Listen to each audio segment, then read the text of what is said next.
Bienvenue dans notre podcast Nos récits enchantés. Récits enchantés. Récits enchantés. Bonjour les copains, bienvenue dans notre monde merveilleux des récits des prophètes. Voici ma maman, elle est psychopédagogue et enseignante depuis 15 ans. Ma maman adore raconter des histoires aux enfants. Moi je m'appelle Camille et mes deux frères s'appellent Issa et Naïl. Est-ce que vous êtes prêts à plonger dans les histoires magiques des prophètes ?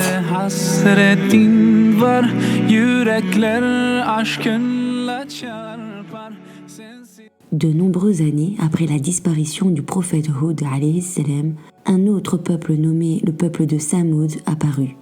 Ce peuple possédait une particularité remarquable.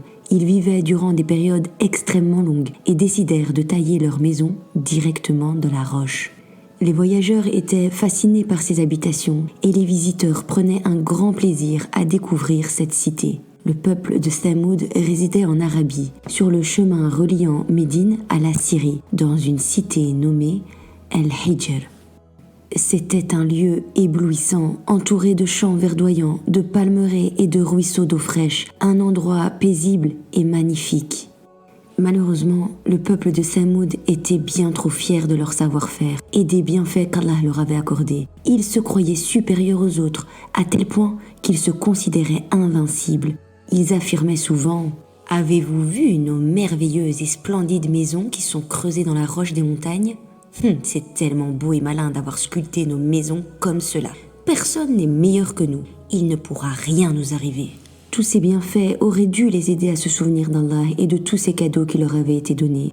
Mais il n'en était rien. Ils étaient persuadés qu'ils étaient invincibles. Et c'est parmi ce peuple qu'Allah a donc choisi d'envoyer un autre prophète. Il s'appelait Salih alayhi salam. Salih alayhi salam était très respecté de son peuple car il disait toujours la vérité. Il rendait visite aux malades et à ceux qui avaient besoin d'aide. Il nourrissait les pauvres et était digne d'une grande confiance. Un jour, Salih alayhi salam rassembla son peuple et les appela à la vérité, leur rappelant l'importance de se souvenir d'Allah et de le remercier pour toutes les merveilles qu'il bénéficiait. Il leur demanda d'arrêter d'adorer ces statues qui ne pourraient jamais les aider. À ce moment-là, Salih alayhi salam savait que sa mission de guider son peuple vers la vérité serait semée d'embûches. Les défis à venir allaient tester sa patience et sa détermination à transmettre le message d'Allah. Mais il était prêt à faire face à ces épreuves pour le bien de son peuple. Les gens disaient « Avez-vous entendu ce que dit Salih ? Il méprise nos statues en disant qu'elles ne pourront pas nous sauver. Et en plus de ça, nous sommes tellement forts et tellement intelligents que nous n'avons pas besoin d'autre protection que ces statues. Mais pour qui se prend-il » D'autres disaient encore « Ne vous inquiétez pas les amis, ce n'est qu'un fou. » Salih alayhi salam était un prophète gentil et aimé par beaucoup. Il essayait toujours d'aider les gens à être bons et à suivre le chemin de la vérité. Mais tu sais, tout le monde n'écoutait pas ses conseils. Certains pensaient qu'ils étaient les plus forts et ne voulaient pas apprendre des erreurs passées. Salih alayhi salam, malgré ça, n'a pas baissé les bras. Il continuait de parler avec gentillesse et d'aimer les autres, même s'ils n'étaient pas nombreux à l'écouter. C'est un peu ce qui est arrivé avec le prophète Hud alayhi salam. L'histoire se répétait.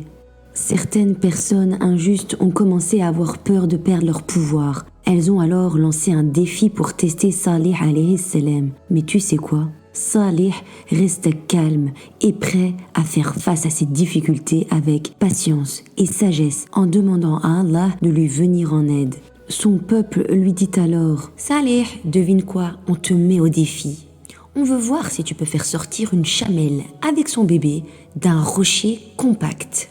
Mais attention, ce n'est pas fini. Nous voulons une chamelle aux poils rouges. Nous voulons qu'elle soit gigantesque, produisant un lait qui ne cesse jamais et qui guérit tous ceux qui le boivent. De plus, nous souhaitons que son lait soit frais en été et tiède en hiver. » Après avoir échangé de regards complices, ces personnes étaient convaincues que Salih alayhi salam ne pourrait jamais réaliser un tel miracle. Peu de temps après, Salih, paix sur lui, est revenu et a réuni son peuple autour d'une grande roche. Celle-ci a tremblé et s'est fissurée, libérant par la volonté d'Allah une chamelle et son petit. À ce moment-là, davantage de personnes ont commencé à suivre Salih alayhi salam et à propager le bien, désireuses de se rapprocher d'Allah. Pourtant, il restait des individus de son peuple qui devenaient encore plus arrogants, convaincus de leur supériorité malgré cet incroyable miracle d'Allah. Après avoir fait apparaître la chamelle et son petit, Salih alayhi salam avait donné des instructions claires à son peuple concernant le traitement de cette chamelle. Il y avait des conditions strictes à respecter. La chamelle devait être respectée, jamais attaquée et encore moins tuée. Il devait être doux envers elle, la laisser en paix et lui permettre de se nourrir d'herbes sur leur terre. Salih alayhi salam a également expliqué qu'un jour la chamelle serait autorisée à boire de l'eau et ce jour-là, son peuple devrait s'abstenir de boire. Le jour suivant, le peuple pourra boire, mais la chamelle devra alors s'abstenir de boire. Allah a doté la chamelle d'une capacité spéciale. Lorsque c'était le tour de la chamelle de boire, elle fournissait suffisamment de lait pour que personne ne ressente la soif. Chaque personne observait cette chamelle avec admiration et les enfants s'amusaient à ses côtés. Cependant, les injustes du peuple étaient en colère. Ils ne supportaient pas le fait que de plus en plus de gens suivaient les enseignements du prophète Salih alayhi salam. De plus, ils refusaient de partager leur jour d'abreuvement en eau. Bien que le lait de la chamelle les désaltérait tous, cette attitude égoïste et injuste montrait qu'ils étaient incapables de faire preuve de générosité et de solidarité envers les autres. Un jour, les gens du peuple se sont dit « On ne peut plus supporter cette chamelle. Tout le monde ne parle que d'elle et on oublie nos maisons et nos richesses. Ça suffit. On doit mettre fin à cela maintenant. » Les injustes du peuple de Samoud ont pris une décision terrible. Ils ont choisi de tuer la chamelle. Lorsque Salih, paix sur lui, a compris que la chamelle avait été tuée, il a expliqué à son peuple qu'ils avaient commis une grave erreur en tuant cette chamelle, une créature spéciale envoyée par Dieu. Il leur a donné 3 jours pour se repentir, s'excuser et reconnaître leur faute. C'était comme une chance de réparer ce qu'ils avaient fait de mal, avant que quelque chose de très grave ne se passe à cause de leurs mauvaises actions. Le peuple de Samoud, tellement fier, répondit à Salih: Demander pardon, tu plaisantes, Salih. Nous n'avons pas peur de toi. Nous avons tué ta chamelle qui était soi-disant un miracle. Va-t'en et montre-nous la punition si terrible d'Allah. Tu ne nous fais pas peur. Après 3 jours, ceux qui s'étaient moqués du prophète Salih alayhi salam et qui avaient tué la chamelle ont été réveillés par un cri violent qui a déchiré leur cœur. C'était un cri si puissant qu'ils n'avaient plus la force de faire un seul pas. Leurs maisons et leurs somptueux palais se sont écroulés en un instant. Quant aux méchants et aux injustes, ils ont disparu et ne sont jamais revenus. Salih et les justes qui ont décidé de le suivre ont quitté cet endroit pour aller à la Mecque pour continuer d'adorer Allah et de le remercier, tout en continuant à faire le bien autour d'eux et d'aider les autres jusqu'à ce qu'ils quittent ce monde. Et alors les copains, après avoir écouté cet impressionnant récit, qu'avez-vous appris ?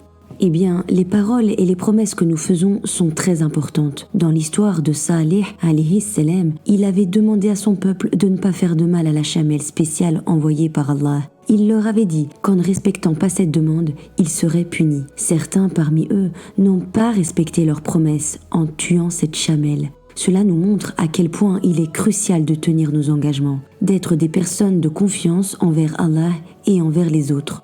Imagine que tu promets d'aider un ami à terminer un projet important, mais tu ne le fais pas. Ton ami pourrait se sentir triste et déçu parce qu'il comptait sur toi. De la même manière, Allah nous encourage à être des personnes de confiance, à tenir nos paroles et à respecter nos engagements. Lorsque nous sommes dignes de confiance, cela nous rapproche d'Allah et montre aux autres qu'ils peuvent avoir confiance en nous. Alors rappelle-toi, lorsque tu t'engageras, n'oublie pas de tenir parole, c'est important. L'histoire du prophète Salih alayhi salam nous montre également l'importance de respecter les animaux qui nous entourent. Toi aussi, tu peux aider à protéger les animaux en étant gentil et attentionné envers eux. Comme Salih alayhi salam a protégé la chamelle, nous pouvons aussi aider les animaux en leur donnant à manger, de l'eau et un abri si nécessaire. Si tu vois un animal blessé, n'hésite pas à demander de l'aide afin de lui porter secours. Les idées pour venir en aide aux animaux qui nous entourent sont infinies. Sois inventif et trouve des moyens d'aider les animaux autour de toi. En prenant soin des animaux, nous suivons l'exemple de Salih alayhi salam et montrons notre amour envers toutes les créatures d'Allah. Savais-tu qu'en t'occupant d'un animal et en prenant soin de lui, ce même animal invoque pour toi auprès d'Allah tous les jours. Si nous pouvions l'entendre, il dirait « Oh Allah, mon maître prend soin de moi, il me nourrit et m'aime beaucoup. S'il te plaît, prends soin de lui, protège-le et bénis-le ainsi que sa famille. » Et tu sais quoi? Allah entend ses prières et ses invocations, et ces mêmes créatures parleront de toi auprès d'Allah. Je te laisse méditer sur ces enseignements et je te donne rendez-vous la semaine prochaine pour une autre histoire passionnante, Inch'Allah. À la semaine prochaine, les amis, pour d'autres aventures, Inch'Allah. La semaine prochaine, Inch'Allah. Les prochaines chaînes, Inch'Allah.